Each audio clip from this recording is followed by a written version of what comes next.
Iron tears. The mountain roared, metal shrieked, then silence. The world was a whirlwind of snow and fire. Emily, strapped in her seat, tasted blood. The world tilted, and then everything went black. She awoke to the groan of metal and the sting of icy air. Panic clawed at her throat. Her father, where was he? She saw him, a few rows ahead, struggling to free himself. They were alive. But for how long? 10 souls. They found 8 others alive. 10 souls, battered and broken, huddled together against the biting cold. The plane, a mangled carcass of steel, offered little shelter. They were alone, stranded on a mountain cloaked in white. A young doctor, his face pale with shock, tended to their wounds. A businessman, his suit torn and bloodied, muttered prayers under his breath. A young couple, their faces streaked with tears, clung to each other for dear life. Whispers in the dark. The title alone sends shivers down the spine, hinting at the mysteries that lie ahead. Night fell, a shroud of darkness that amplified their fears. The forest, once a place of adventure, now seemed like a labyrinth of shadows and unknown dangers. Every rustle of leaves, every snap of a twig sent their hearts racing. They huddled closer, seeking comfort in their shared vulnerability. The warmth of their bodies was a small solace against the encroaching cold and the overwhelming sense of dread. Each person could feel the other's fear, a palpable tension that hung in the air. Then, they heard it, a low whisper carried on the wind. It was faint at first, almost indistinguishable from the natural sounds of the forest. But as the minutes ticked by, the whisper grew more pronounced, more insistent. It seemed to come from the woods, just beyond the reach of the firelight. Fear tightened its grip.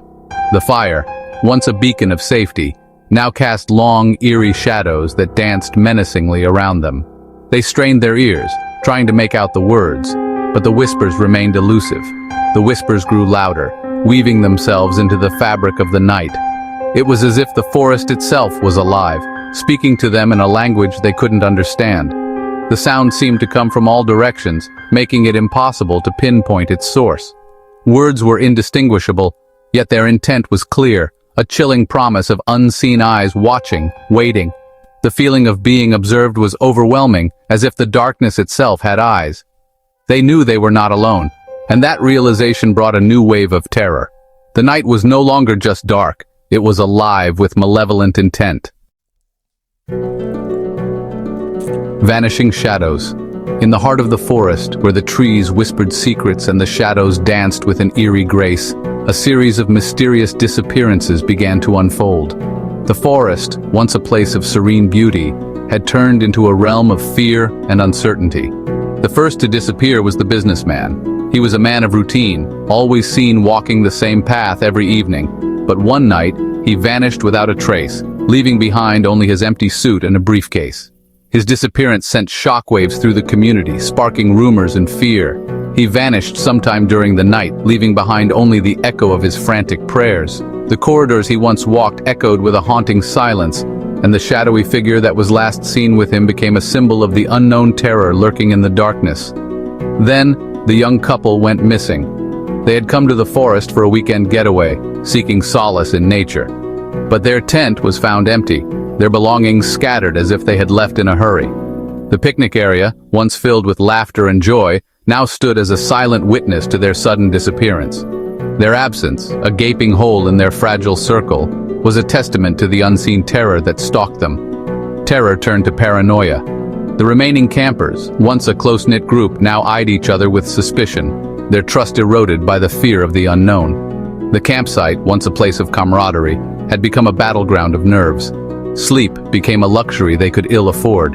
Every rustle in the bushes, every snap of a twig sent their hearts racing. The nights were long and filled with dread. As they took turns keeping watch, their eyes heavy with exhaustion but unable to close in fear of what might come. They huddled closer, each rustle of leaves, every sigh of the wind, a harbinger of their impending doom. The forest, once a place of refuge, had become a prison of fear. They knew that whatever was out there, it was watching, waiting for the right moment to strike again.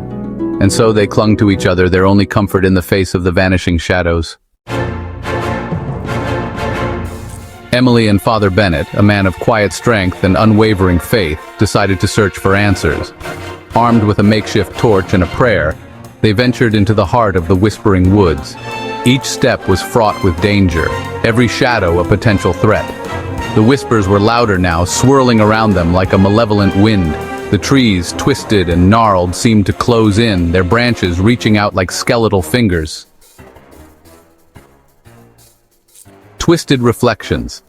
They found the missing survivors by a frozen creek, their eyes vacant, their smiles grotesque parodies of human emotion. Their bodies were unharmed, yet something about them was profoundly, terrifyingly different. They were hollow, puppets dancing to an unseen force. Horror washed over Emily. These were not the people they once were. The whispers had taken them, twisted them into something monstrous, something inhuman. Embrace of the night. Father Bennett, his faith shaken to its core, tried to reach out to the changed survivors. He uttered prayers, his voice trembling, but it was no use. The whispers intensified, drowning out his words. Then, right before Emily's eyes, her father too succumbed to the embrace of the night. She was alone. The last vestige of humanity in a world consumed by shadows. The whispers beckoned, promising solace, offering a terrifying unity with the darkness. Silent echoes. Emily ran. She ran until her lungs burned and her legs screamed for mercy. The whispers followed, their icy fingers brushing against her skin. She stumbled, falling into the cold embrace of the snow. As the darkness closed in, she saw them, the changed survivors, their eyes glowing with an eerie light, reaching for her with their twisted smiles. Then, silence. The whispers faded into the night, leaving behind only the echo of her scream. Epilogue. A glimmer in the snow. Weeks later, a rescue team stumbled upon the wreckage of the plane. The search had been arduous, with the team battling against the relentless cold and treacherous terrain. Each step was a struggle, their breath visible in the frigid air as they combed through the vast, unforgiving landscape. The snow seemed to stretch endlessly, a white desert that swallowed all signs of life and hope. The snow-covered mountain held its secrets close, but a glint of metal, reflecting the pale winter sun, caught their eye. It was a small, almost imperceptible flash, but in the desolation, it stood out like a beacon. The team moved closer, their hearts pounding with a mix of dread and anticipation. What they found would haunt them forever. It was a silver crucifix clutched tightly in the hand of a lone figure, half buried in the snow. The crucifix was tarnished, yet it seemed to glow with an eerie light, a symbol of faith and despair. The hand that held it was frozen, the fingers locked in a death grip as if the person had clung to it with their last ounce of strength. Her face was frozen in a silent scream, her eyes staring vacantly into the abyss beyond. The expression was one of sheer terror, as if she had seen something unimaginable in her final moments. Her skin was pale, almost translucent, and her hair was matted with ice. She seemed to be a ghost, a tragic remnant of a life cut short by the merciless elements. The whispers, it seemed, had claimed another soul. The mountain, with its eerie silence and haunting beauty, had taken yet another victim. The rescue team stood in somber silence, the weight of their discovery pressing heavily upon them. They knew that the mountain would keep its secrets, and that the whispers of the wind would continue to tell the tale of those lost in its icy embrace.